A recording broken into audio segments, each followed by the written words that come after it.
Вы смотрите очередной выпуск «На страже», в студии Вера Макарова. Здравствуйте! Сегодня в выпуске. Рабыня из Филиппины. Дело Читы Ливадных направлено в суд. Двойное убийство с поджогом. Кем оказался убийца? Нечистые на руки проходчики. Оперативники задержали подозреваемых в краже природного золота. Халатность во время паводка. В Усьмайском районе возбуждено уголовное дело. Рейды по охотничьим угодьям. В Мегино-Кангаласском и Амгинском районах выявлены нарушители правил и сроков охоты. Нашли. Следователи устанавливают обстоятельства смерти мужчины, пропавшего без вести. Восстановлению не подлежит. Полицейские произвели уничтожение игровых автоматов, изъятых в ходе оперативно-розыскных мероприятий. Осторожно, карманники! Полиция Якутска призывает граждан быть бдительными в общественном транспорте. А теперь обо всем подробнее.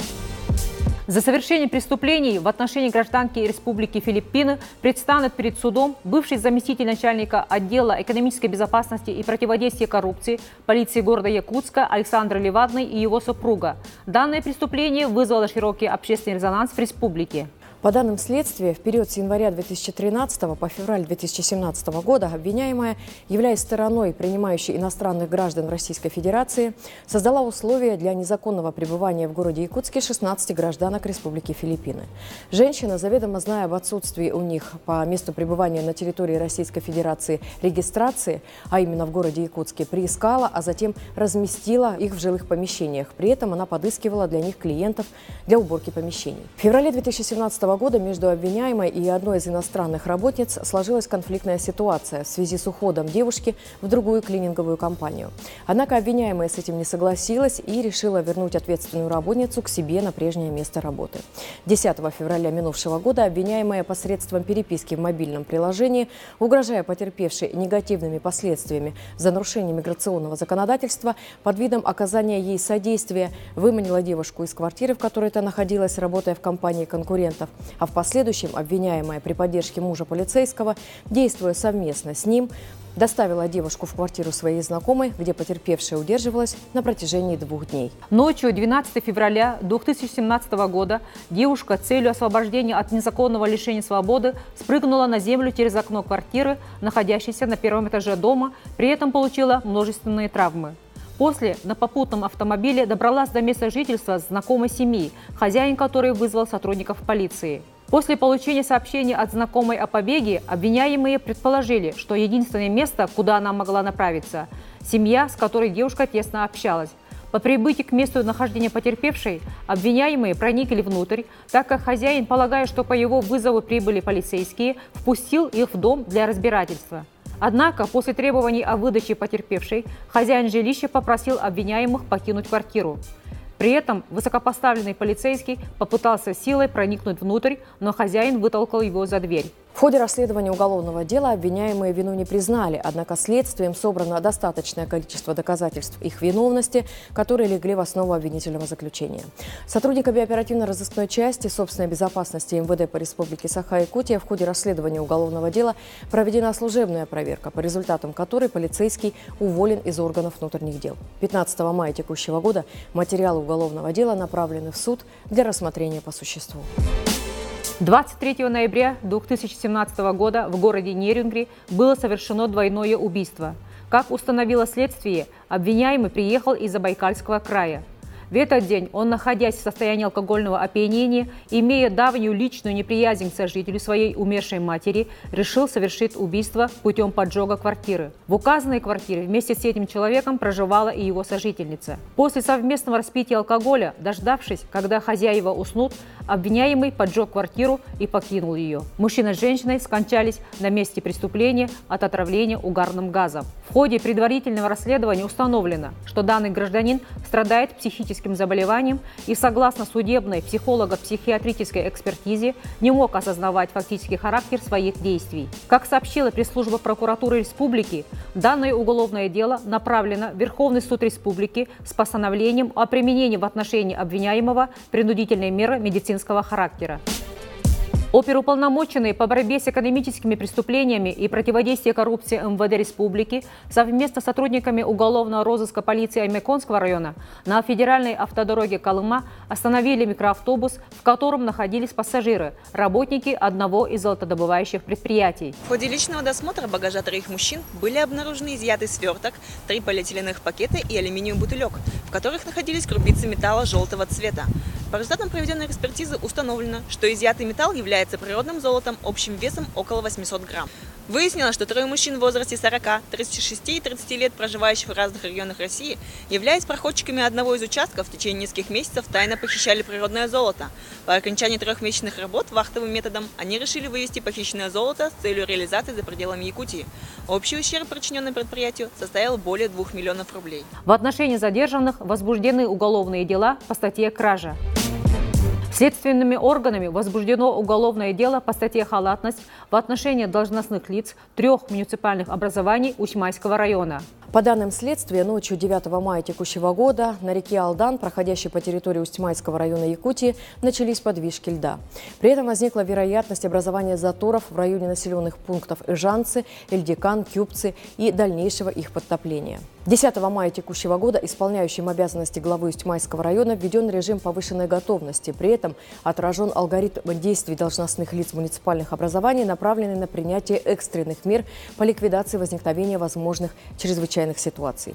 В период с 10 по 15 мая 2018 года паводковая обстановка на территории районов ухудшилась, что привело к подтоплению населенных пунктов, повреждению и уничтожению имущества местных жителей, а также возникновению угрозы для их жизни и здоровья. Как следует из материалов проверки, проведенной прокуратурой, нарушение прав и законных интересов граждан стало возможным по причине ненадлежащего исполнения обязанностей со стороны должностных лиц муниципальных образований Кюбский национальный наследник, поселок Эльдикан, а также Эжанский национальный наследник. В рамках расследования уголовного дела следователям предстоит установить все обстоятельства произошедшего, выявить круг лиц, ответственных за принятие экстренных мер по предотвращению возможных чрезвычайных ситуаций на территории района, в том числе по обеспечению информирования населения, своевременной эвакуации и обеспечению сохранности имущества граждан.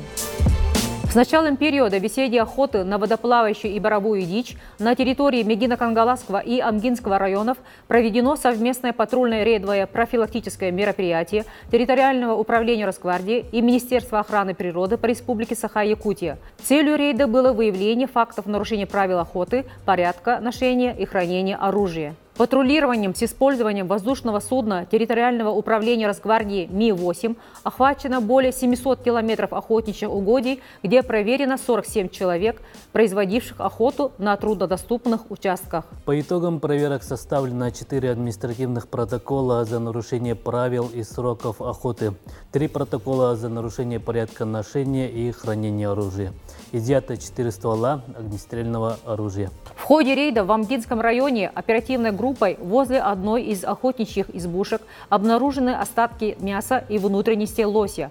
Собранные по данному факту материалы, в том числе фото и видеоматериалы, переданы в отдел полиции Амгинского района для возбуждения уголовного дела по статье «Незаконная охота». С места происшествия изъяты более 40 штук патронов и 2 единицы огнестрельного оружия, одна из которых нарезной карабин СКС. Вещественные доказательства части туши и внутренности лося проверены экспертизой на предмет давности отстрела и видовой принадлежности животного.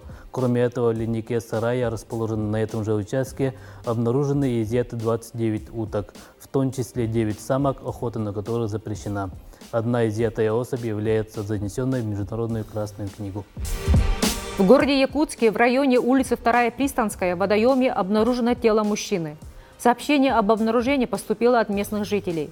Тело мужчины находилось в водоеме, недалеко от находившейся наполовину в воде автомашины. Видимых признаков насильственной смерти криминального характера на теле не обнаружено. Установлена и личность погибшего. Им оказался владелец данной автомашины, который числился без вести пропавшим с 14 мая текущего года. В настоящее время следователями проводится процессуальная проверка, назначено судебно-медицинское исследование, которое даст заключение о причине смерти. Погибшему было 33 года. 10 мая сотрудниками отдела экономической безопасности и противодействия коррупции Межмуниципального управления МВД России Якутское произведено уничтожение игровых автоматов, изъятых в ходе оперативно-розыскных мероприятий. Приговоры по уголовным делам, возбужденным на их владельцев, вступили в законную силу. Всего было уничтожено 117 гаминаторов. Данные игровые автоматы проходили по 8 уголовным делам статьи 171.2 Уголовного кодекса Российской Федерации «Незаконная организация и проведение азартных игр». 4 из них были возбуждены в 2017 году. Судебные инстанции признали обвиняемых лиц виновными и избрали меры наказания в виде лишения свободы с выплатой штрафа.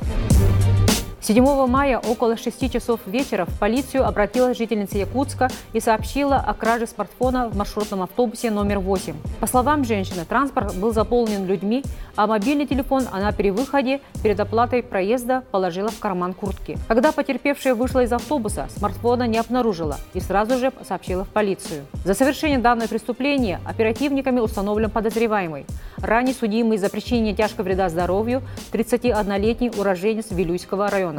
Похищенное изъято.